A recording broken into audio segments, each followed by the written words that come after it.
We are. Hey everybody tonight. That was a rehearsal. So we weren't even recording there. That was just the camera on pause. Alright, let's do this again. Codependency we're going to talk about tonight real fast here. Try to be brief as we can. But at the same time I want you to learn something because this has a lot to do with a lot of people that you may know in your family or in your place of work, why people act strange or why they act different, why they seem to be to themselves a lot.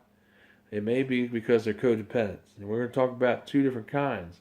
We're going to talk about active codependence and people that are inactive codependence. So let's look at this. Codependency, as defined by the Baker Encyclopedia of Psychology and Counseling, is really a rational style that's characterized by unhealthy bonding or repression or compulsions or poor social image, meaning they see their image as being in a poor light or how they think other people see it in the same way. And they also have a sense of duty or obligation, and they feel like they have to do things a certain way or feel like they're going to get something from it. Codependency, or CP or CDPC is really codependency, is really an irrational involvement really with another party where denial and basically imbalance and disruptive behaviors and low self-esteem as they see themselves, again with the self-image and self-esteem kind of go hand in hand there, both shape the very relationship or the reality that they see or portray themselves to be in. The codependent person is usually driven by an intense need to basically connect with a deep desire to belong to a significant other or person, maybe an object, maybe some system of some kind, or even an entity like a building or something or an apartment. So, but yet at the very same time, is very compelled by an unconscious motive to control the very outcomes of that relationship through what they do, what the events are, what the family does, what people do, etc. That's how they control it. They have to be controlling everybody or think they have that control, but nobody really does. Codependency is really a behavioral pattern. That's how it's recognized in clinical settings. It's a personality trait. Okay? And of course, it is a psychological feature that reflects major needs that are undefined boundaries, and also they have self-doubts, meaning they always are self-doubting themselves. They often have lots of confusion going on in their life of roles, of how they take on. Sometimes they can act like a teenager or act like an adolescent or a child. So, and their personality sometimes may change as well as being codependent and their behavior and conduct. And of course, they even have massive clinging issues, to tyrannically or typically displays fluctuations of mood, also polarization of attitudes, and also vacillation between extremes. Their moods can fluctuate between one mood swing to another extreme, like mad to happy, sad to anger, that sort of thing.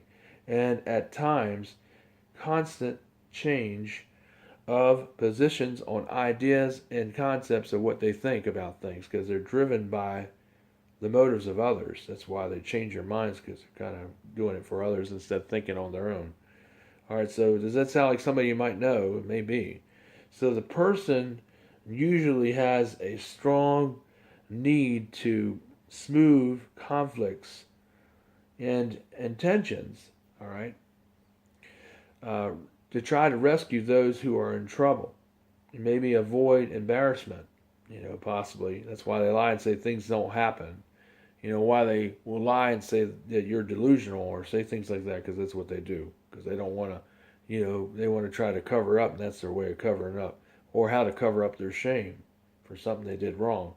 They readily are always ready to fix problems or try to fix people or try to fix situations. Or really, they can't really do that because it just causes the result, the problematic situations that arise by doing that, because you cannot fix people. People can only fix themselves. Control outside events. Remember, like family, we talked about functions in the home, people, etc.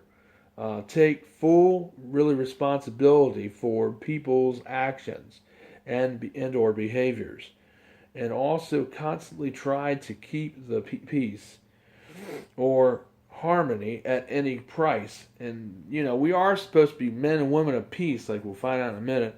But the kind of price they do it, sometimes they do it at an unhealthy level, and that's not what you want to do.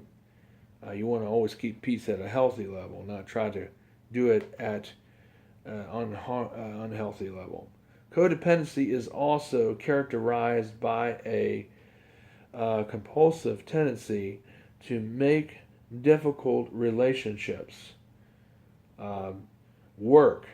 That is usually done by dismissing serious character flaws and covering up destructive patterns of behavior, and thus are also contributing to, indirectly, to the very addiction, action, or acting out. Like, say, if somebody is acting out, they have a bad temper and they lash out, they try to cover it up by making excuses for that person. That's basically what it's saying there. Or psychopathology. That's pretty much what they do. They'll try to find some other reasonable explanation to try to explain it away with psychology kind of stuff. Now, the codependent person is totally absorbed in and completely obsessed with the other or others, meaning family, like he or she or family. She or he has a strong wish to make life better, and that does sound good though on the surface for others, and they feel good all the time. Generally, codependency is best really described as an addiction to relationships. Okay, as its object could be people, could be substances, could be situations, could be events, could be ideas, or even a set of ideals that someone may share. That's what they may take and it's also really simply a really partnership, if you will, in dependency. It's like it's a cooperative between the two parties, or family, or objects, or entities, like we talked about. Similar to chemical dependence persons, personalities. They tend to, it sort of functions sort of like that, in that way with codependency. Now, codependents are indirect, reactive. They're always complaining. They're difficult to reason with. And they, let's see here. And they're hard to please. And they're quite demanding at once. They want everything done at once, or done when they say it should be done. They are really disagreeable and guilt-producing. Caretakers, especially, crushed, overprotective, overbearing, vulnerable, yet set in their very own ways. It says they actually virtually help create codependency around them in people with whom they are closely, who they interact with. So codependents, can be, now remember how I said they're reactionaries? They overreact, or they can underreact, but seldom rationally act. So when they do stuff, they don't always do things with a rational set of mind or with a rational set of directives. They sometimes do things irrationally, out of impulses and out of information, like overreacting to situations and stuff, and embellishing things and lying about things. Codependency is a habitual system of thinking, feelings, and also behaving. It is when a person develops a close and dependent relationship with someone else who has an addiction of some sort. Now, addiction could be understood as maybe losing control over a certain activity, maybe a behavior perhaps, or habit, or even the use of a substance like drugs or or other things, amphetamines and so forth. In fact, some of these mental, emotional, and spiritual symptoms present in an addict and in a substance abuser seem to also appear in the non alcoholic or the non chemically dependent individual, who's a codependent. Now, terms like, co-addict or para-alcoholic or non-abuser were used before the emergence of the term codependency was emerged. Now, originally, codependency referred to persons whose lives were affected or being affected by someone who was an addict, like, for example, a family member. However, it could also apply or mean to those who are professionally involved with and also trying to help the addict, like the healthcare providers, or like the teachers, or co-workers, or clergymen that are in churches, or social workers, and also psychotherapists. Now, Fusel, 1988, and Williams, Bissell, and also Civilian, 1991, codependency could be a direct or indirect, active or passive. It can also be that. It also could be limited to one particular relationship at a given point of time, or be a chronic and also progressive with age. I mean, it could get worse as this person gets older, is what it's saying there. The conditions and symptoms get worse if they don't get the help or treatment. Now, contaminating more relationships and reflecting a layer of group of people, or affecting a layer or group of people over time in their life. So much has been written on the very subject of codependency that most, from a popular perspective, and to lay audiences alike, it has a broad meaning, or what we want to say, connotation to it, because there's just so many symptoms that it covers in that.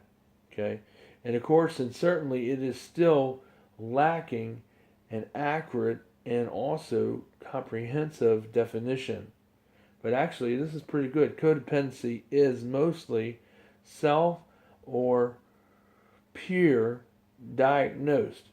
Okay, now the person is usually guided by a myth or maybe some type of illusion that by entering into an enmeshed and closely monitored relationship with someone or family or something like that, if it's that case, and by becoming a vital part of another person's life or family unit, together they can meet all, now does this sound like you, of their, or someone emotional needs, and make all of their difficult desires or choices go away. That's not the case. That's what they think. They find the very appropriate solutions, and they maintain a smooth and also predictable life. They think that's what will happen. That's the myth. Okay, but to accomplish these very goals, they usually try to manipulate the dynamics of the relationship. They try to control the very surroundings, events, and also disregard major faults, manipulate red flags, or not manipulate, but they might try to do that. But there'll be multiple red flags, and of course many alarming signals. But they probably won't even pay attention to that because they will ignore that. It says when a relationship is really solely exhaustive or exclusive, meaning it's really exclusive, meaning they're tired of it, and is really relied upon as the main source of personal identity, safety, or contentment and stability. It says then this relationship can be classified as a codependent relationship. Okay, so although there may be some elements of genuine care, support or concern for that person or individuals, and affection, in codependent relationships, most of them involve serious exploitation. Okay, they lie. It is not it is really not uncommon to really find symbolic, partnerships, in which two or more people or persons use each other in an unhealthy way to sustain their functioning, their relationship or function in what they're doing. And by doing so, they ultimately feed into each other's deficiencies and pathology. Okay, so they kind of build on each other. That's what we were talking about earlier. Codependency is motivated by a wishful thinking. Like if I work harder or work hard enough to connect and to merge with my significant other, then all my life will be safe, secure, and meaningful again, and also happy.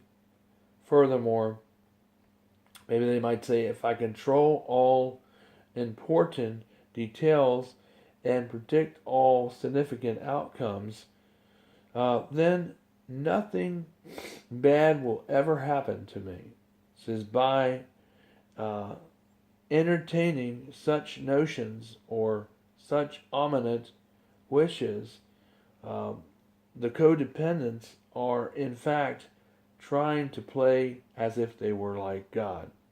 And often their concept and reflection and their relationship actually with the real God is quite distorted indeed. Codependents, unhealthy attachment. They have an unhealthy attachment and symbiotic relationship normally stem from their irrational expectations, childish-like desires and behaviors, at times infanticide, that means fantasy kind of wishes, that all their internal and emotional needs for their safety, comfort, and very happiness can be nicely met, and all unpleasant, painful, and conflictual situations of life can just simply totally be avoided or disappear. But that's just an illusion, okay? their perception of interpersonal realities tends to be considerably distorted too. Just like God, the view about God is distorted. And their assessment of their own personal abilities tends to be significantly skewed. Okay? So the codependent has many blind spots, many of which are crippling to self and also to others who they may interact with in the relationship. The constant enabling behavior, desiring to fix everybody's else's very problems by making excuses for other people's mistakes that they make, and or maybe putting the blame on someone else, or maybe not saying they make mistakes at all, or saying they don't do anything wrong, or struggling with high anxiety all the time and having indecisiveness and poor self-concept.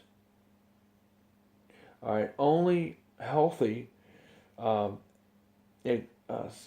exposures and sound therapy could over or uncover these spots that are these blind spots that mentioned up there a little bit ago, and begin to heal, repair, and also recover the very person's mind and soul. So, existentially speaking, such individuals seem to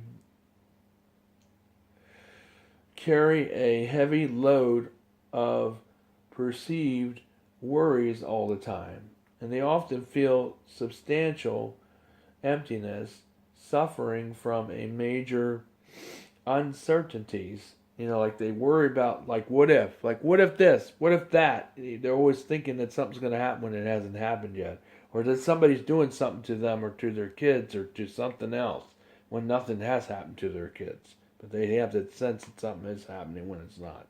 Or they have a lack of clear sense of self and kind of struggle, with a strong feeling of meaningfulness.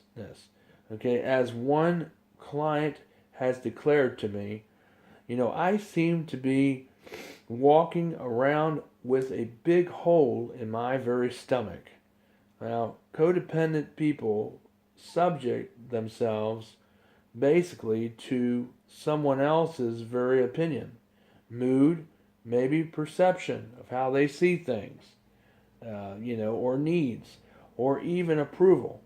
So that's why they change their mind all the time, because they're basing it on everyone else's opinion instead of having their own opinion, like an independent person would have. Codependents tend to base their ideas, always change their ideas and positions all the time because they're flighty because of that reason, because it's based on other people's ideas and expectations or opinions instead of their own opinion, having their own. All right, they easily become basically tormented by other people's reactions. Like they're always worried about what other people are thinking or what they're doing, and so that really torments them. And they seem to be constantly searching for the missing pieces of the puzzle and essential ingredients that are found in life. But yet, they're not always going to have those pieces, because even people that aren't codependent don't always have the pieces, because you're not going to always have them to solve the problem always. Codependents have mixed the very concepts of dependence and independence, and have a certainly confused interdependence with enmeshment and fusion. So they tend to mix these things together with a poorly dependent personality, poorly independent personality lives out a life which is really mostly determined or even conditioned by others. by what they think, what they say, instead of thinking on their own. Codependent people seem to equally depend on and also mutually condition each other. You know, an extreme example of being codependent is this: when the person tries to become responsible for not only other people or persons' emotional needs and comfort and welfare, but also, this is what you got to get, for their irresponsibilities as well. Now, behaviors, in other words, becoming responsible for other people's, irresponsibilities is basically what it's saying there. Now, another feature of codependence is that they initially draw or get some pleasure or satisfaction from enabling each other. So that's how they get that. And with time, however, this activity stops being so rewarding, and the codependents start to feel depleted or empty, okay, or exhausted. And then, this is basically what I was talking about, increasingly empty. So this adds to their very frustrations and disappointments, and eventually it drives them either to intensify their desperate efforts to further engage the significant other, or to completely rebel by abandoning or running away from that relationship. So basically they could excommunicate you out of a family, or they just don't want to talk to you anymore, and they don't want to have nothing to do with you because they think that they are right, and they think in their mind, what they think, that that's okay to do, because then they can just go run into the arms of someone else by seeing the other side of the other person and not knowing all the facts of that person or the situation. They just go right in and start another relationship after they leave the relationship they were in. And a lot of them do that. And that's where they're reckless, because they don't really know what they're getting into. Because the grass looks greener until you get on the other side, as the saying goes. Now, similar to other popular vague or even overly used terminologies like being dysfunctional or borderline depressed, or even having lack of boundaries. Codependency has somewhat become another psychological basket case category, or even common label today, which is easily being assigned pretty much to people who experience common troubles, with interpersonal relationships. Now, some theorists or therapists and specialized therapists have recently tried to establish codependency as a separate diagnosis. Now, they claim that codependency can have its own, that's what they claim criteria, and also cluster of symptoms or variation. And of course, now we see Kermack, 1986, and O'Brien, and also we see Gerbert, which is 1992. However, codependency is still best recognized as a semi-professional term. Now, more popular than scientific, describing certain relational or rational or relational patterns, personality, style, and it has a broad interpersonal phenomena.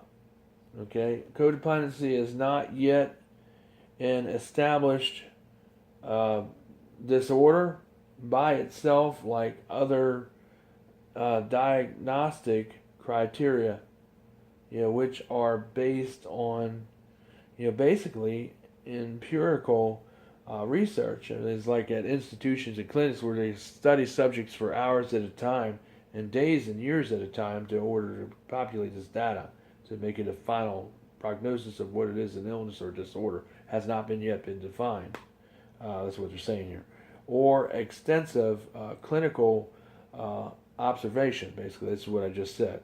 So Martin and Pisa, 1995, for example, basically conducted a research study on about 207 women from 6 mental health facilities across the nation, of all whom were officially labeled as codependent. The authors concluded that codependency was not a separation of disorder, but was indicative of women resenting with combined personality disorders, or maybe showing situational adaptive mechanisms. Now, essentially, the concept of codependency has gained a lot of attention and traction today, and publicly or publicity and self-help circles, but not in health sciences. Now, Bell, 1995, he said there has been some sizable syndrome and criticism of codependency as being a disease or mental illness, okay, or type of model. But although there is some agreement on its very general characteristics, solid theoretical foundations, specific behaviors or behavioral criteria, and also psychological systemology are, however, still lacking in addition. So they're still trying to define this, in other words, okay? So empirical